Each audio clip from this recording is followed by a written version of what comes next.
we did go to the moon. Then why did nothing come of it? Why have we not been back in 40 years? The Apollo faithful will say, oh, it's budget priorities, we've been there, we've done that, it's not economical to mine on the moon. That just doesn't hold water. That's a load of rubbish. We haven't been back to the moon because we never went there in the first place. So this one here said, roving the Arctic. So what is that? Doesn't make any sense. Pop in here. See if we can find anything. Again, same kind of mountains. That looks like the same kind of water I've seen before that I thought was water on Mars. Who knows? Zoom in, what's that? Oh, nothing. Just looked like it was funny. So I'll keep kind of going through here and see if it... What the...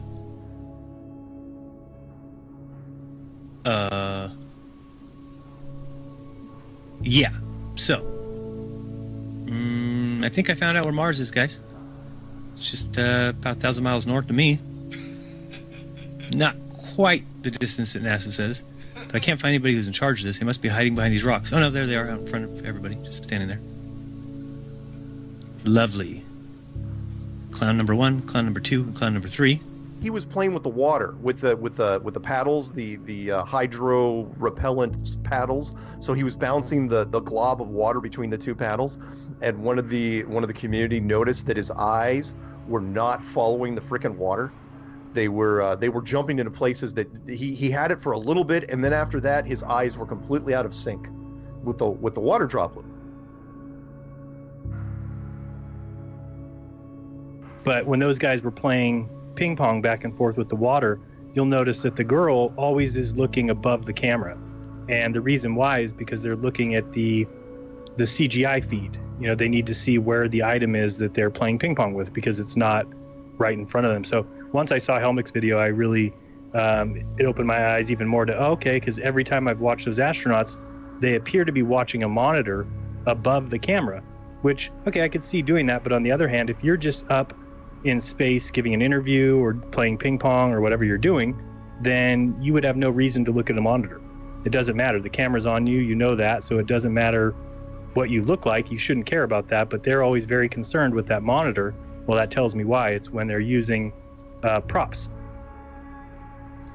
All right, let's check out some of these other pictures. I saw another one over here. This one says Drill Hill. All right. Let's go in here. Totally looks like the Mars terrain to me. Just need the red filter. Yeah, if you go look at Mars pictures, go to Gigapan or any site that has, you can even go to nasa.gov and look at all their Mars frauds. Check out those images. They're identical to these. Yeah, this is very empty here. Oh, there's one of those ATVs. All right, now we're on something. Oh, I got another truck. Oh yeah, it says NASA. What's that say? Mars Project? This thing's just driving around taking pictures. Unbelievable. Actually, if you ask me, it's quite believable. But what do you think? Are they sending scientists up on ATVs to practice on the rover in a remote island in Greenland? I doubt that, highly. Here's another scene with Catherine Katie Coleman. Seems to be done in the suspended mode. Have a look at her hair. There's something odd about her hair. I know this is zero gravity and hair is supposed to stick out and go all over the place, but her hair doesn't really flop around naturally. It's always sticking out kind of rigidly. Maybe they permed it in that position, or perhaps they're hanging her upside down. As she shakes her head from side to side slightly, you can see the hair always springs back to a particular position with respect to her head. It should flop all over the place. Here's iJustine. She has a vlog of her hair flows in the air, as it would, because the hair is moving through air. So it's gonna flow as you bounce around. And on the International Space Station, this does not happen with the women. They do flips, they lay down, they do all kinds of things. They bounce from here to there. They pretend they're Superman. Their hair will never look like that.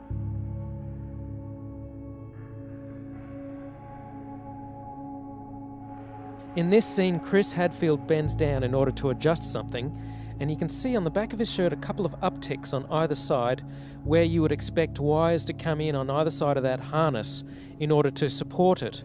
Of course, they've computer graphicked out the supporting wires. You can't actually see them. It's a Chinese spacewalk. A bubble rises in the pool. It's complete fraud.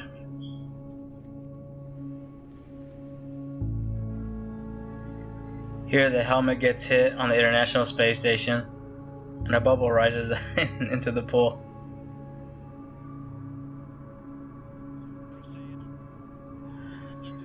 And it takes an odd trajectory because it's in a water pool. Houston, we have a problem. Space is broken. Sorry, U.S. government. I have to show them the bubble. There's the bubble in the pool that we just saw. Yep, doesn't even go in a straight line. It's in a water pool. Takes a very odd trajectory because the water is actually moving around. It's not still.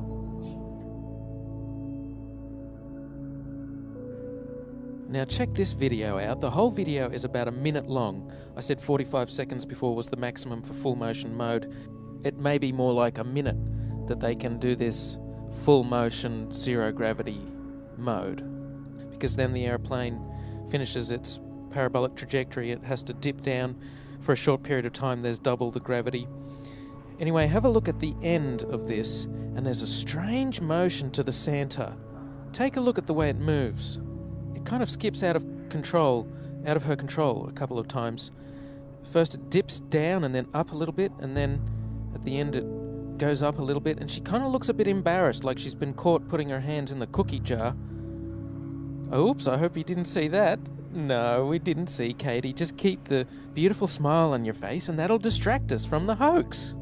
So, in this clip, they're talking, live feed, and we have a astronaut go by us in the background, obviously trying to give it a more realistic, spacey, station busy effect.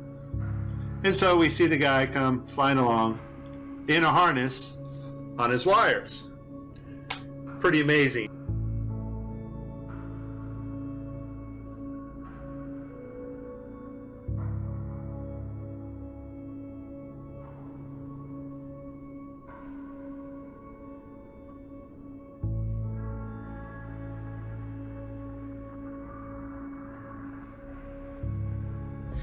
At the time of the Apollo 11 mission, Buzz Aldrin was a 32-degree Freemason. They were in good company, as many of NASA's astronauts were also Freemasons. One of the ways that we promote ourselves among Masons, a reason to join, is we consider ourselves the University of Freemasonry. And the real emphasis in the Scottish Rite is on receiving more light, learn more about the history of our world. We always indulge in a few pagan rites to appease the EVA gods.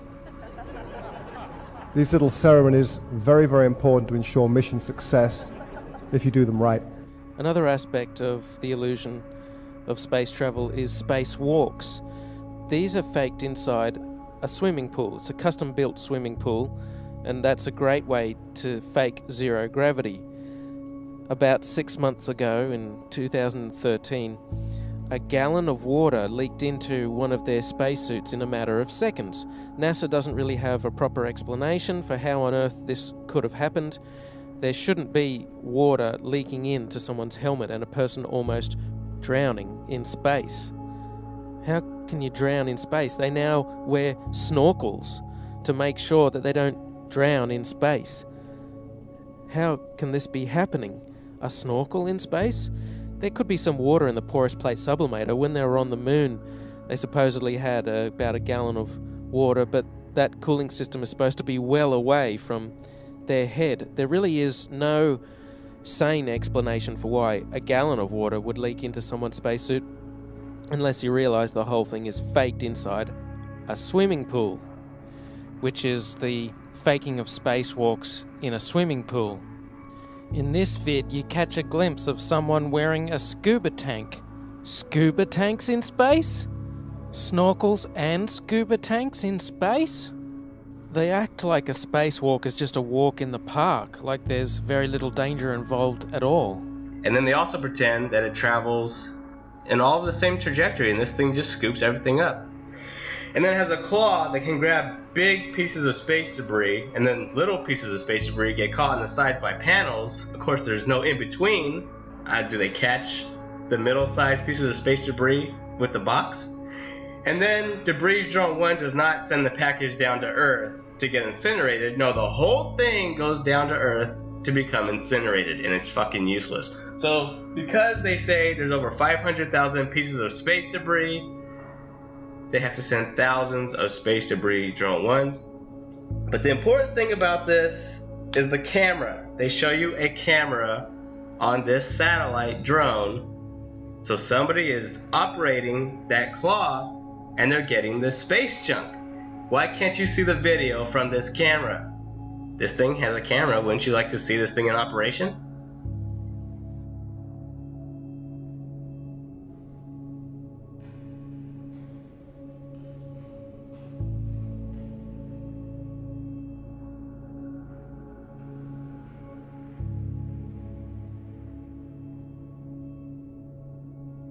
Here's a beautiful detailed image from that model. You can see that huge swirl of clouds between Australia and Africa, and there it is on the model. And the crazy thing about this is when you type Earth from space in the image search, Earth from space, not NASA composite computer model of the Earth, literally Earth from space, which means you want to see pictures of the Earth from space in the image search. These images will come up over and over and over again, and the sick thing is, they show this model in documentaries about space. They show this to you, the same model with the same clouds. They don't even change it. Here's a picture of Jupiter and the Earth. It's not a real picture, it's an illustration, but see, it's the Apollo 17 image of Earth. It's over 40 years old, and they still use it for illustrations in modern times. Here's another image that somebody put together, and they used the Apollo 17 image of Earth from space, which you've been seeing literally your entire life over and over and over again. And your kids, as they go to school, they see this image in their science books. There it is, used again. In modern times, it's over 40 years old. It's gonna be 50 years old soon. How do you brainwash? Well, you repeat it. You repeat the same thing over and over again. You know, if somebody's resisting the concept, if you keep fucking repeating it, after 6 times, they'll incorporate it in their brain. They may not agree with it, but repeat it another 1,000 times, they'll start saying it. It's funny, back in the 60s when they went to the moon, this is the first time we actually had like an instrument of flight to actually go high enough to actually fucking check out if what we agreed to 500 years ago